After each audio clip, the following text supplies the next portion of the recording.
How's it going, everybody? Welcome back to another podcast episode of the Sports Buzz. Thank you guys so much for tuning in today. If you have not, please hit that subscribe button. Help me get to 70 subscribers before the end of this year is up. I appreciate all your support very, very much. Now, I'm going to jump right into it. I have not done anything for NBA so far since the season has begun, even though the season just basically started. I'm going to discuss Dallas Mavericks set the NBA record for the largest halftime lead by putting LA Clippers in a 50-point hole.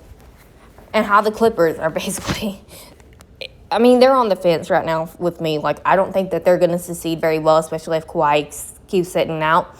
And if he gets hurt, whatever, it's not going to look good for the Clippers because they act like they cannot play without Kawhi.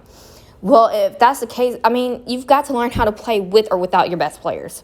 That's just all that there is to it. Yes, they did start off well, but how they're going to have to learn how to play without their key players. They've still got to. They are professional basketball players. They should be able to handle playing without one of their best players.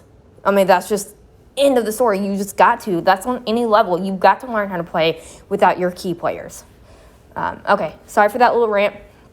Moving on, Dallas Mavericks built a historic 50-point halftime lead en route to demolishing the LA Clippers 127-73, or 124-73 on Sunday. The Mavericks led 77-27 at halftime at Staples Center, topped the previous mark for the biggest halftime lead in an NBA game.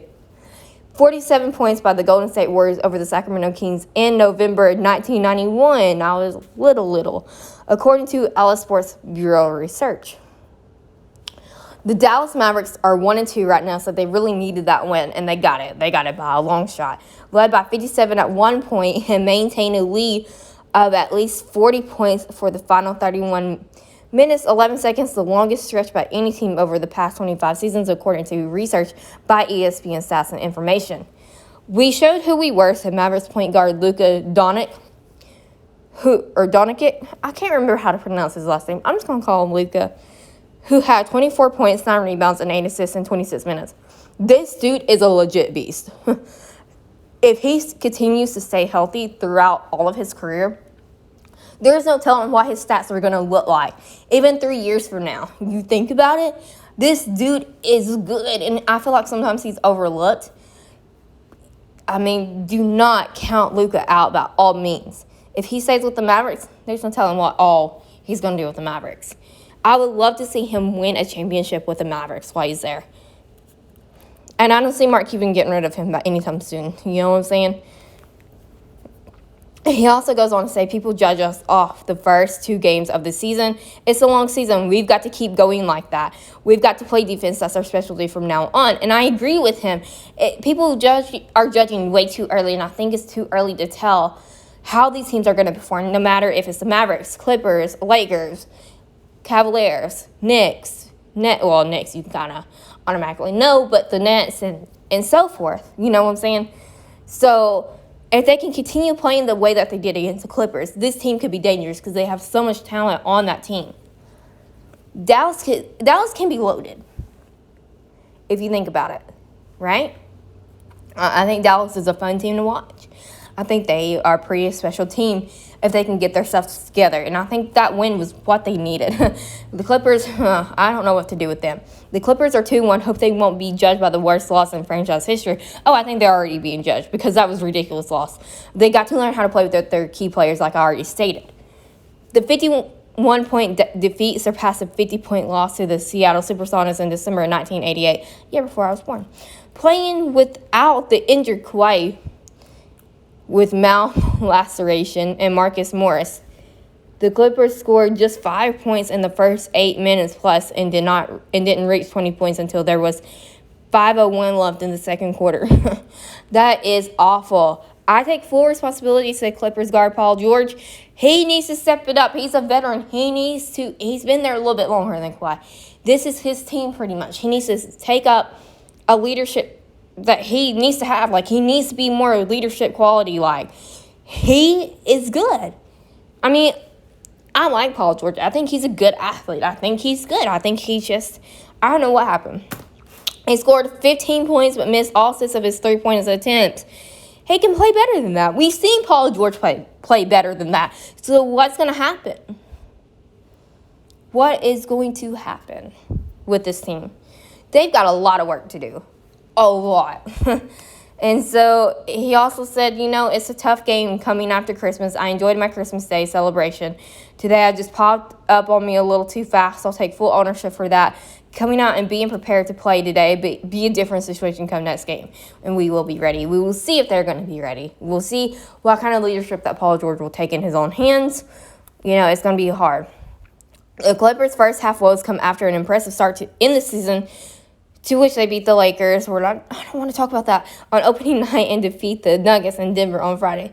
Lakers are going to get their revenge again. It's okay. They didn't return to Los Angeles until early Saturday, and the team spent the day celebrating the holiday with their families because they were on the road for Christmas Day. I understand that. I hope everyone enjoyed the Christmas Day yesterday, and that was the reason why they were sluggish today, or for a sluggish day today. That's no excuse, in my opinion. There is no excuse for a loss like that, ever. I don't care. The Mavericks opened the game shooting 58% overall, burying 9 3-pointers in the first half. The Clippers made a total of 9 field goals while missing 18 of 19 3-point attempts in the first half. Their worst 3-point field goal percentage in a half over the past 25 seasons. Insane, right? The funny thing is that no one realized it until we got into halftime, to be honest with you, Mavs guard Tim Hardaway Jr. said of the halftime margin. It was just everybody making sure that we didn't focus on the score at all. Everything was just clicking on all cylinders, and thankfully we got to win. So hats off to him. Ty Lue's team finished 4 for 33 from 3-point range before the game. The Clippers coach said he wasn't sure when Kawhi will return. The All-Star forward needed 8 stitches on his mouth following Friday night's win in Denver. Okay, that's kind of harsh for 8 stitches. Ugh, no thank you.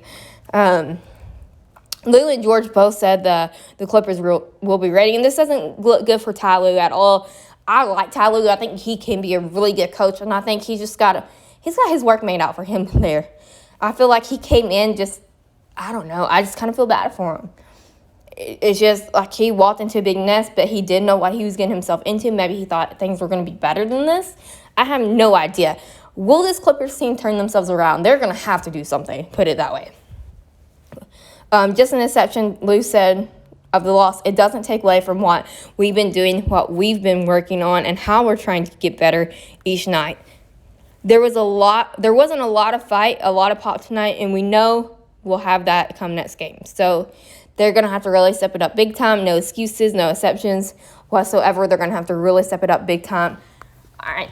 I think that's all for today. Thank you guys so much. Let me know down in the comments down below what you want to hear next.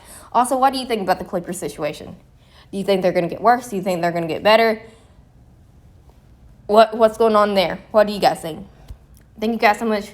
Have a great day. See ya.